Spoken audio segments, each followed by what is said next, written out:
सभी प्रिय दर्शकों का आपके अपने चैनल एमएसडिल इंफोटेनमेंट पर हार्दिक स्वागत है।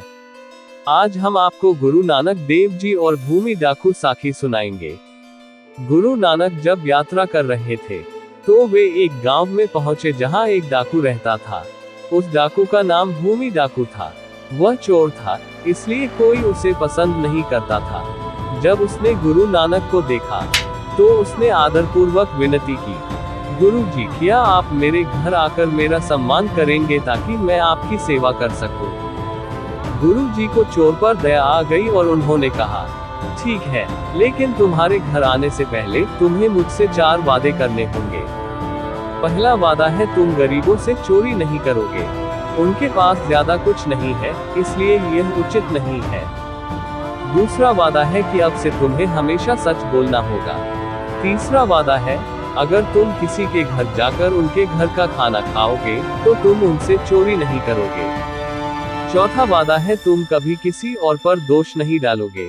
अगर तुम ये सारे वादे करोगे तो मैं तुम्हारे घर आऊंगा। भूमि डाकू ने वादा किया, मैं कसम खाता हूँ कि मैं इन 4 वादों को निभाऊंगा। इसलिए गुरु नानक उसके घर गए और उन्होंने साथ में एक अच्छी शाम बिताई। भूमि डाकू को बहुत खुशी और सौभाग्य महसूस हुआ कि उसके घर पर इतनी बुद्धिमान और आध्यात्मिक आत्मा का आगमन हुआ। बाद में भूमि डाकू हमेशा की तरह लोगों से चोरी करने निकल पड़ा।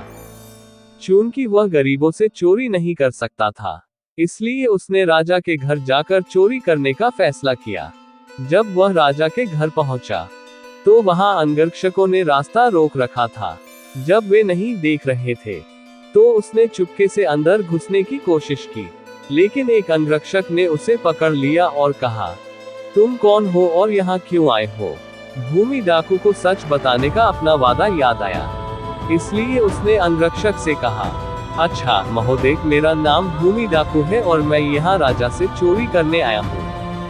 अंगरक्षक हंसने लगा, क्या बेतुका मजाक है, मुझे यकीन है कि तुम राजा के दोस्त हो। अंदर आइए महोदय। क्या ही आश्चर्य, ये काम कर गया। उसने सच बताया और अंदर घुस गया। भूमि डाकू राजा के घर में गया। उसने मन ही मन सोचा, गुरु नानक कितने महान हैं। उनके वादों की वजह से मैं अब तक देखी गई सबसे अद्भुत संपत्ति के पास हूँ। उसने तरह तरह के गहने और खजाने देखे, जिन्हें उसने अपने थैलों में रखना शुरू कर दिया।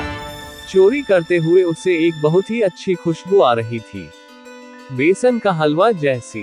वह रसोई में गया, वहां एक सुंदर बेसन का हलवा था। बेसन का हलवा उसका सबसे पसंदीदा खाना था। वह खुद को हाथ बढ़ाकर बेसन का हलवा खाने से नहीं रोक सका। इसका स्वाद बहुत अच्छा था, लेकिन जैसे ही उसने पहला निवाला चखा, उसे गुरु से किया अपना वादा याद आ गया। अगर वह किसी के घर से खाता है तो वह चोरी नहीं कर सकता। इसलिए उसने अपना झोला वहीं रख दिया और चुपके से महल से बाहर निकल गया।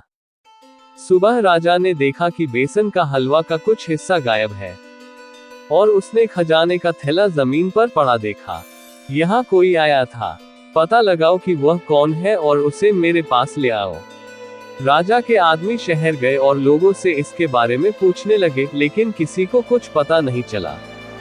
थोड़ी देर बाद पहरेदार नाराज हो गए और लोगों को पीटना शुरू कर दिया। लोग चिल्लाने लगे, हमने कुछ भी गलत नहीं किया है, लेकिन पहरेदार लोगों को पीटते रहे। जब भूमि डाकू ने लोगों को चिल्लाते सुना तो उसे गुरु से किया अपना चौथा वादा याद आ गया। इसलिए वह भागकर बाहर आया और बोला, रुको रुको, उन्हें मत मारो, वे निर्दोष हैं। मैं डाकू हूँ, मुझे सजा दो। इसलिए वे उसे राजा के पास ले गए।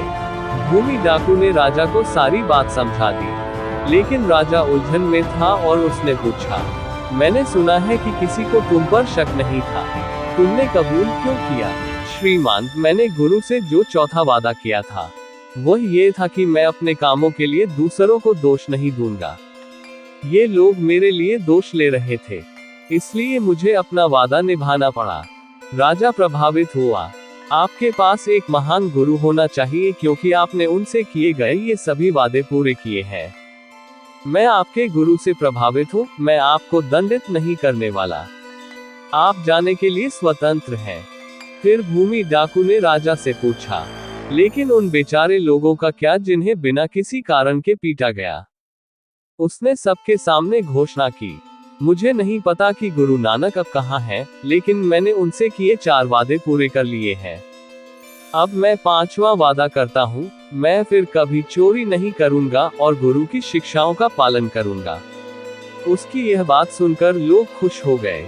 राजा, भूमि डाकू और गांव के सभी लोगों ने मिलकर बेसन का हलवा खाया और उस दिन से वे बहुत खुशी से रहने लगे। अपना बहुमूल्य समय निकाल के हमें सुनने के लिए आप सभी का हार्दिक धन्यवाद। भविष्य में और अधिक जन्म साखी और सिख इतिहास को सुनना जारी रखने के लिए कृपया हमारे साथ जुड़े रहें। वाहेगुरु जी दा खालसा, श्री वाहेगुरु जी दी फतेह।